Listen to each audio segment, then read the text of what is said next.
Welcome to Stacking Stones podcast. Hey everyone, this is Pastor Mark, and today I have a dear friend of mine on the podcast with us, Lindsey Beasley. Will you say hello, Lindsey? Hi everyone.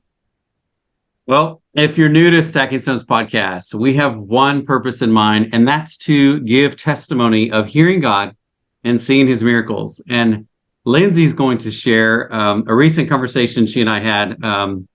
And she was just sharing about how God was speaking to her and how he moves in her life. And it was so huge to me. I was like, hey, would you be willing to share that on our podcast? And she was, of course, excited to share about how God's moving in her life. But before you do that, Lindsey, would you mind just sharing a little bit about your background, who you are, so people get an idea of what's going on in your life right now? Yeah, absolutely. I live in Waxahachie, Texas. We moved here a few years ago. I have a husband of 13 years and two sweet girls, 8 and 4. And I love living in a small town. Awesome. We actually used to work in ministry together years and years ago. So just a wonderful time in our lives. So, okay. So tell us a little bit, step into sharing the testimony. Okay, cool. Go for it. Right. And so when I saw you a few weeks ago, I was sharing how I had woken up that morning and had a really grumpy feeling. Like I had immediately woken up before my eyes even opened. I had these thoughts like, I'm really tired still. Today's going to be hard. Like those types of thoughts. And I was sharing with you that I used to believe that I could say, oh, I just woke up on the wrong side of the bed. And that was like my excuse for being grumpy the rest of the day, as if there is a wrong side of the bed. Newsflash, there is not. That is a choice. So I immediately started praying like, God, I want to have a really good day. I don't want to have a feeling when I wake up that dictates how I view the rest of the day. So show me how to have fun. Show me how to enjoy this. Show me how with work and kids and everything going on. And I started hearing little promptings. So I got my kids to school, and normally on Monday mornings, the second I drop them off, I head into work and work nonstop until I pick them up. But I had this unique break at the beginning of my day. And I heard a couple things. I heard to change one appointment and bump it to later, which honestly at the time did not make logical sense. I didn't want to work when the appointment would have to be in order to have it later. I had plenty of time that morning since I had an easy morning. And then I thought, these appointments are booked way out in advance. I don't want to text them. And then it looked like irresponsible that I'm changing last minute. And I had all these judgments about how that would appear if I had done that. But I kept hearing it. So I texted, and easily she was like, oh, no problem. That's better for me. Okay, great. Oh. And then I had a prompting to go to a coffee shop, take my computer. I felt like the Lord said, if you can be around other people, again, I live in a small town, I'm going to see people I know at the coffee shop and have some little fun interactions socially. That's going to help boost your mood. So I went and I did that, and I did. I saw like 5 people that I knew in an hour and a half and really enjoyed it. And I left the coffee shop feeling so much better, like so much better. I know if I had stayed at home and worked, it would have been way easier to like stay in my funk that I kind of felt.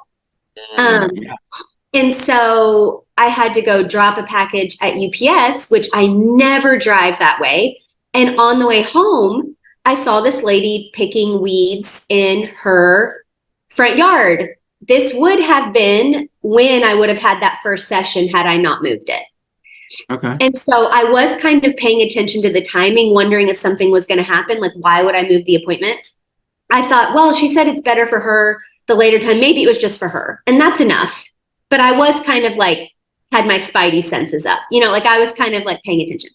I saw this lady picking weeds in her front yard. And as I kept driving, I had the music going, like an interrupting thought popped into my head, like stopped me in my tracks and said, she's not okay. You need to go check on her.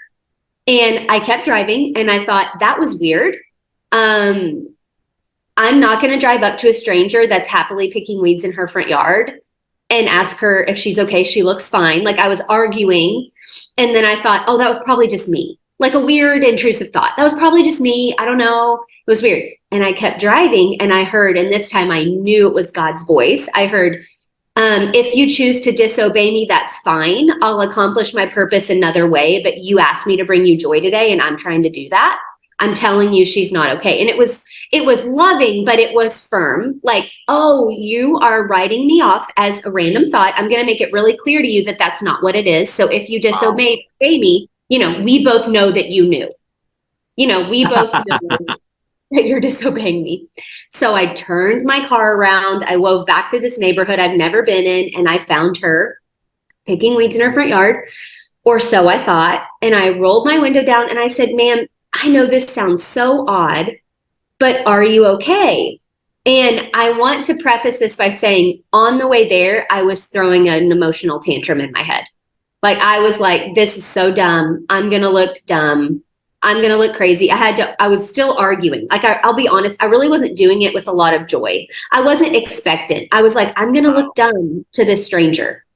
And I had to say, if she looks at me and says, get away from me, why would you? Then that's fine. I always look at hearing God like a learning practice. You never arrive. You're always just practicing. And I'm okay with making mistakes if it is in an attempt to be in alignment with God. I'm okay with looking dumb. I'm okay. So I kind of worked into that headspace. So I rolled down the window and I said, ma'am, this might seem odd, but I just have this sense that you need help. Is there anything I can help you with? I'm thinking she's going to be like, sure, come pick weeds, And she's on all fours in her yard, and she turns her head. And the second I see her, I realize she's elderly and bawling. And I went, oh my gosh, I'm going to pull over, because I'd really just pulled up on the side of the road and rolled the window down. So I backed into her driveway and I got out, and she said, I was picking weeds and my back went out. I've been stuck here. I don't know how long I've been here, hours, and cars are driving by and I'm crying and trying to yell and no one's hearing me. Oh. I know. Oh. And I'm immediately, my mind was like, oh my gosh, Jesus, I'm so sorry. I'm so sorry. Yeah, I bet. Oh my gosh. Okay, so I hop out of the car. I go over to her. I'm able to help her kind of get a little bit more stable sitting down. And then I call 911 because I'm thinking, all the people I know that could help me get her up. She's 87, by the way. And so I was worried if I just yanked on her arms, I would hurt her, So everyone I know that could help me was unavailable. So I called the police. And while we're waiting on them to arrive, she says, I've been kind of lonely lately. Could we talk? I said, sure. I love talking. Talking's great. Yeah, let's talk. And she asked me where I lived. And when I told her the house I live in, she started crying. She told me her husband had recently passed away and they used to have all their date nights in my home because my home is a historic home that used to be a restaurant. Oh. And so that was so meaningful to her that we lived in a home with our young family that they had had so many special dates in. And we just hit it off. She does not have kids. She's still very, very active. And her back went out. And she said her husband, before he passed away, kept a really pristine yard. And she was wanting to honor him and continue to do that. But the weeds have just been really challenging for her to keep up with, to bend over. It was also like 105 degrees the day I found her. Wow. So I know. So the firemen came. One fun thing is that my husband's best friend was the fire truck driver that day. So I got to see him. And earlier that morning when the Lord told me to go to the coffee shop and he said, you're going to see people today that bring you a lot of joy. Like the second I saw him get out of the fire truck, I thought, of course, this is exactly the day you woke up cranky. Yeah, the day I woke up cranky and was like the whole day in the first 30 seconds of being conscious from sleep, I decided the whole day was going to be awful, And Fedora is her name, the lady. We have kept up on the phone, and I'm actually going to visit her tomorrow. Wow. One thing that I had mentioned to you the day I saw you is that in the weeks previous, I had prayed that the Lord would bring me a widow to support. And for the last decade, I've taken the verse to care for the widows and orphans in their distress really seriously. And I have had one recently, and they are getting remarried. And I can feel that sense is no longer, that need is no longer there. I can sense that. And so just 2 days before this, I had prayed like, Lord, I'm in a town that I'm pretty new to. I don't know a ton of people here. I don't know another widow. Can you please bring them to me? Like, I want to live out this verse. Please show me how to do that. I don't know who to support. And then this all happened. She's recently widowed and everything. So we're going to meet up tomorrow. I'm taking my girls and we're going to hang out. And I asked if we could just check on her a couple times a month. I said, I'm new to the area. You probably have a million friends, but I'm new. I'm always looking for new friends if you're open to it. And she was. So that was my morning. Yeah. Okay, so that was so much fun to hear it again.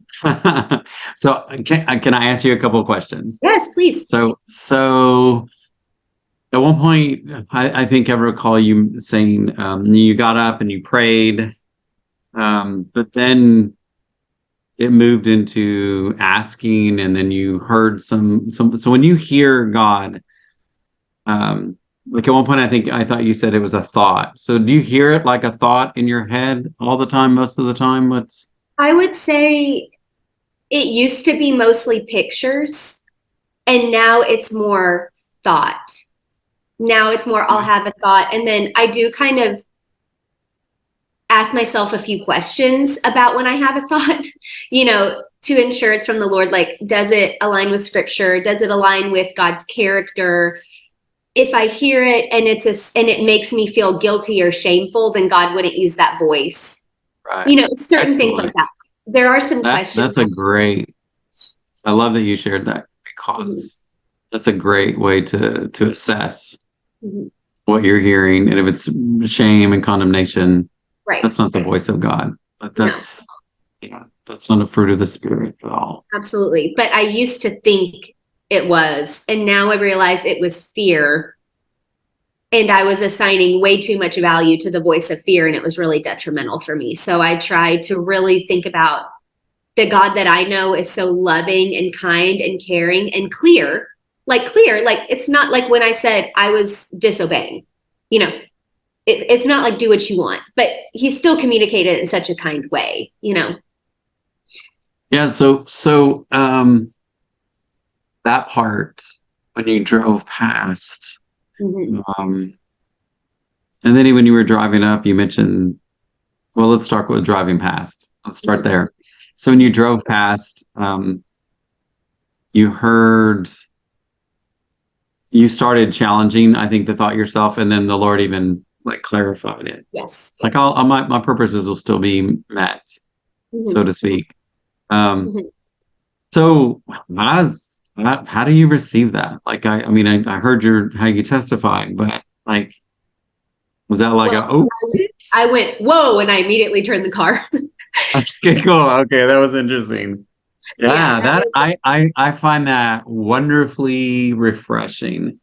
Because I have conversations like that at times, and I hear people talk about, they'll use phrases like the Lord has to hit me over the head, or he really gave it to me this time. And my experience with interacting with God is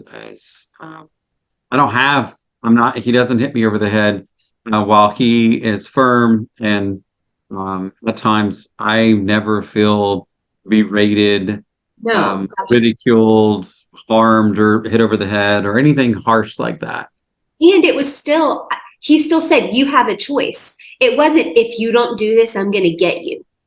It was, I'm still going to take care of her.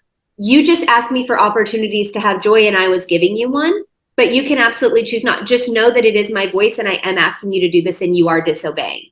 But it was not, and then if you disobey, these are all the things I'm going to do for you. It was just, I'm giving you an invitation. You can reject it. With my invitation comes good gifts. So it's really in your best interest to do it.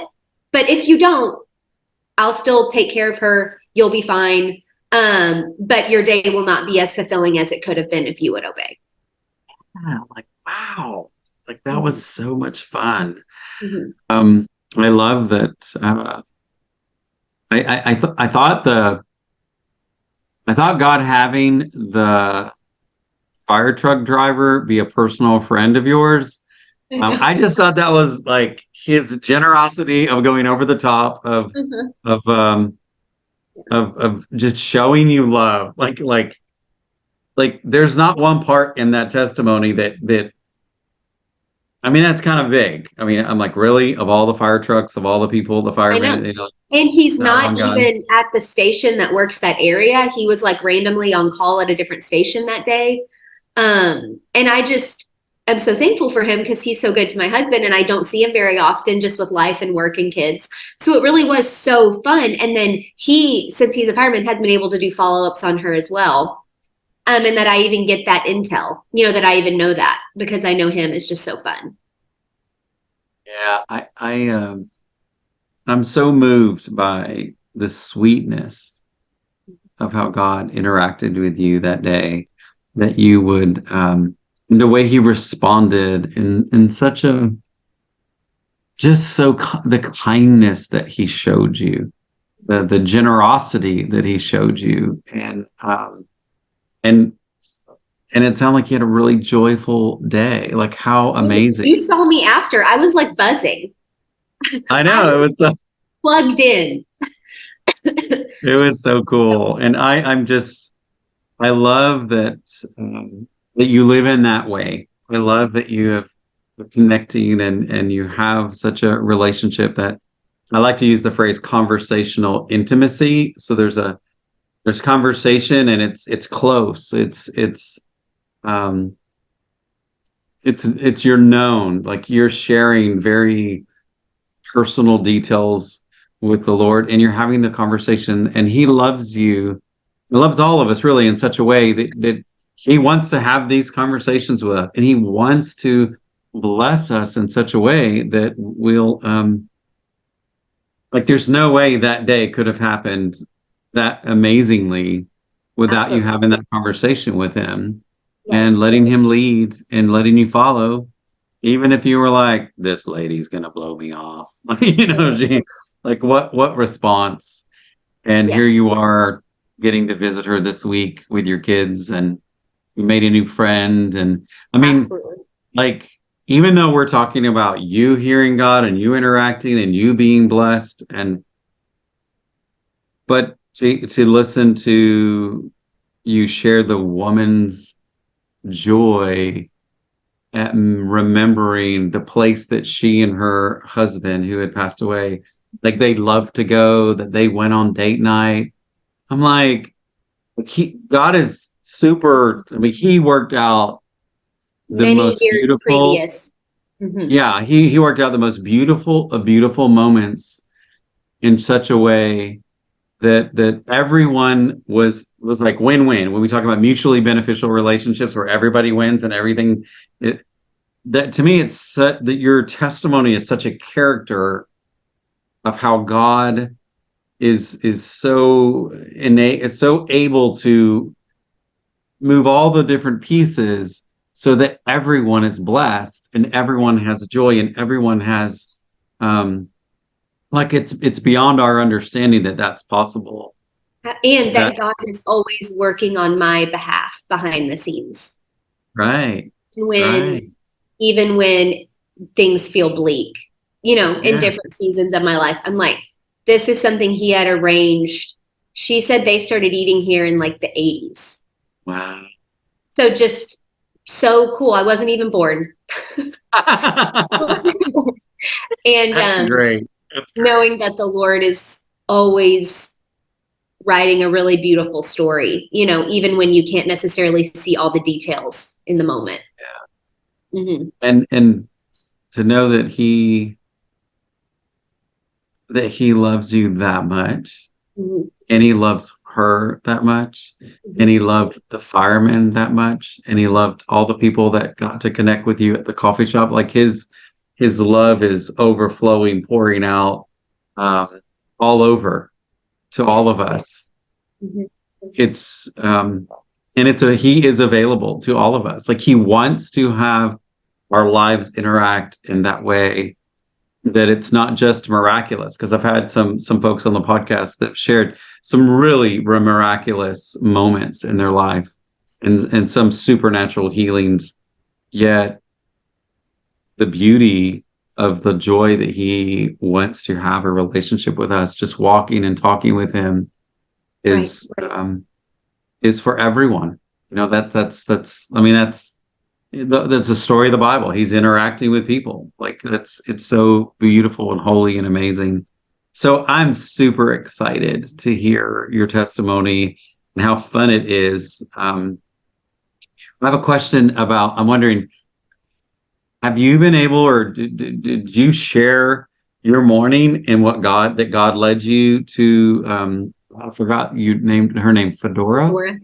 Have you been able to like share with her, like God led you to that, or is that something you're not? Okay. No, Okay. I think I will once I see her in person again. Obviously, the morning I was with her, she was pretty busy, you know. Right. I just didn't know if you've seen her again or not. Okay, Yeah. great. Yeah. So I yeah, did say that's something like, I'm so glad God brought us together. And she was like, I do like God. And I went, well, great. You know, so it was a oh little bit of like yeah. a touch. And then I found out since she's actually very hard to book with because she's so busy, because she works so much in her church and is constantly taking meals to shut-ins and taking her friends to rehab and all these things. So I've actually tried to get on her books many times. She is the one that is very popular. So isn't that interesting that she is really busy helping others, and that morning God moved in such a way to help her Mhm. that was it's kind of miraculous and supernatural and just Mhm. amazing the way he It connected you. really looked like she was just picking weeds. It did not look like she was in distress at all. Well, sure. Yeah. I mean, I even have the picture of her on all fours and And probably she had a wasn't big bag facing. and all these garden tools. Like it just didn't look like anything. Yeah. You were almost going to be weeding someone's yard. I know. I thought I'm going to offer to help her and she's going to go, here's some gloves, get to work. And I was going to say, Yeah. okay, Awesome. I guess that's I what think what a happened. sweet message that is to her helping other people get to the doctor and get places and go places. And yet here he is. I see you. I know you need help. I'll bring someone. So how Absolutely. beautiful. So super amazing, Lindsay. How fun is that? So I love that you're willing to share waking up cranky and then talking to the Lord about it and then having him basically order your day. Yeah, And what does the word say? You know, um, we plan our day and he orders our steps. absolutely. And can I say one more thing just to add to it? Yeah, sure. When you were speaking about previous podcasts and big miracles and people hearing these big things, which I've had those and I'm thankful, but really when I started really practicing hearing God, really practicing hearing God, I heard a quote from a very, very famous pastor once that said, when people come to me and ask me to pray for healing, I said, yes, I'm always practicing praying for healing. And this is like a pastor that's like worldwide, super famous, but he always came with this humility, this humility. And he would say, I'm practicing having faith. And he would use that word like out loud. And that really stuck with me because when I first started, well, I didn't grow up knowing that people heard God's voice, first off. So I was an adult I was an adult and married before I knew that was something that actually happened, that people pursued, anything like that.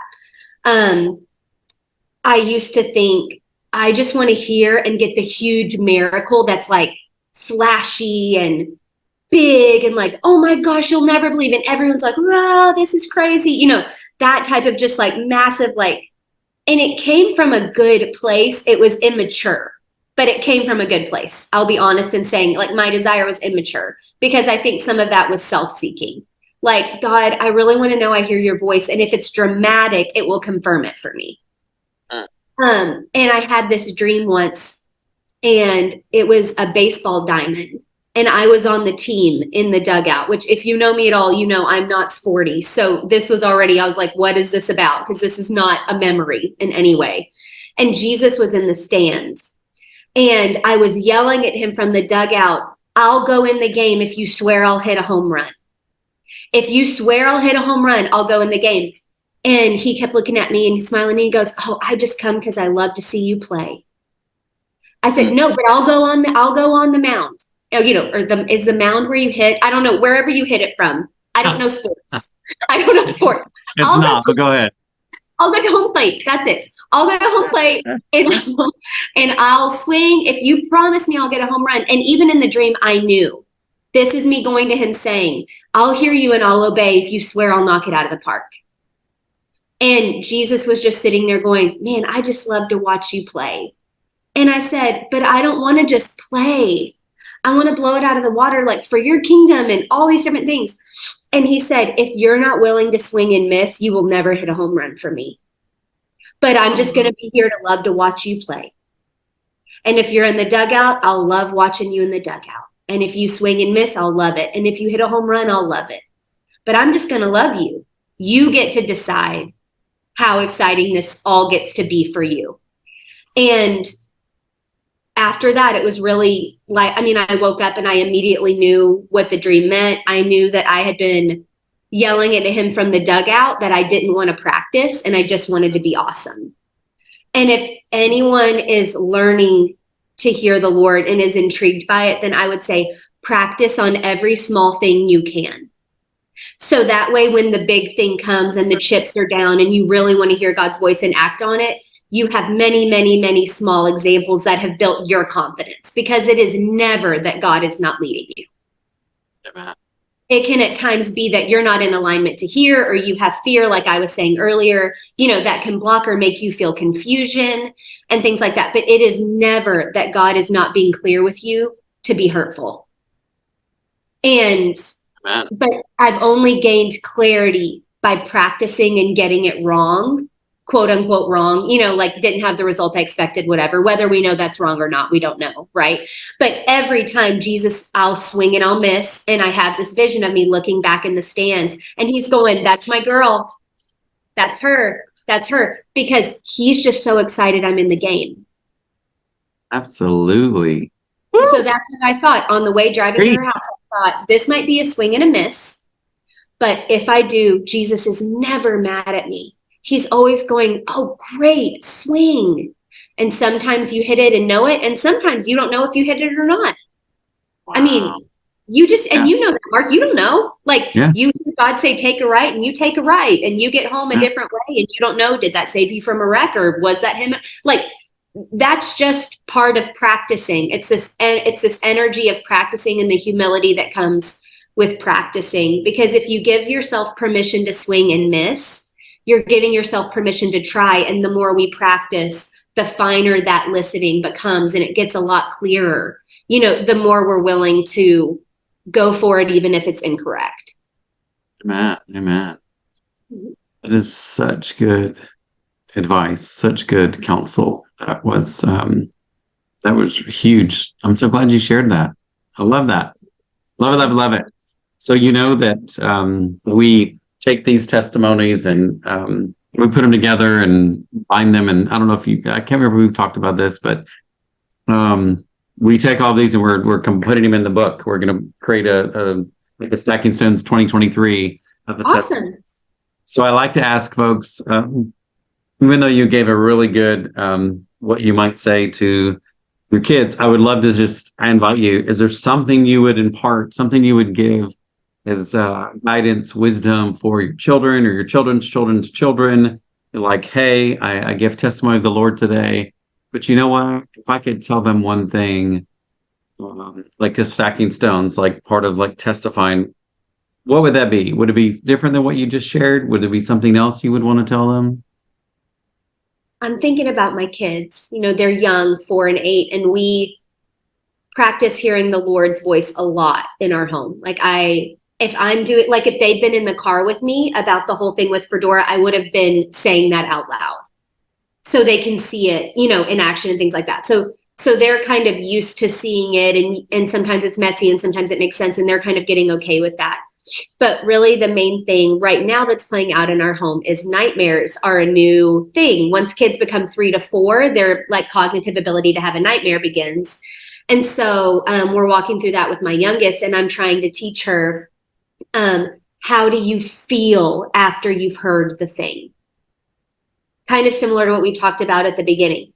If when you hear, don't do that, or and you're filled with dread, hopelessness, fear. I mean, we've all had these thoughts before, right? Where something will happen and our body fills with chills, not in a good way. Like you can feel like evil is a dramatic word for it, but we know what we're saying, and I used to feel that and think, oh, God's giving me like a stop sign. And now what I'm trying to teach them is his voice, even if he's giving you a strong word, will always come in a flow of love. Mm. Your body will not be laying in your bed petrified to move. Like that's not God. It will not be, if you don't do this, here are all the ways that your life is going to be horrible. Right? Like using your imagination to hurt your own feelings, picturing just a domino effect of everything horrific that's going to happen to you if you don't do this. It's not attached to massive punishment, not massive fear-based punishment, right? And so that's what I would say for kids is you're going to have a lot of thoughts in your life, and a lot of them are not going to be God. Pay attention to how you feel in your soul and your body and your mind. And if when you hear certain thoughts and it's immediately associated with fear, guilt, or shame, then he will never communicate to you in that way. That's so good. Amen. Amen. Love it. Love it. And I concur. Definitely. He's a sweet and kind, loving God. So the closer yes. you get to them, the more you see how kind he really is. Yeah, I know so much. So wonderful. Well, thank you, Lindsey. So appreciate you today. So thanks everybody for listening. We'll talk to you next week. Have a good one. Bless. If you would like to give a testimony of hearing God or seeing a miracle, we would love to hear from you. We invite you to pray and ask the Lord if this is a time for you to share that testimony.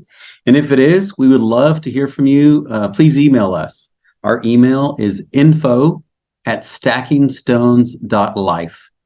info@stackingstones.life. We just pray that the testimony of Jesus will encourage you to pursue him even more. God bless you.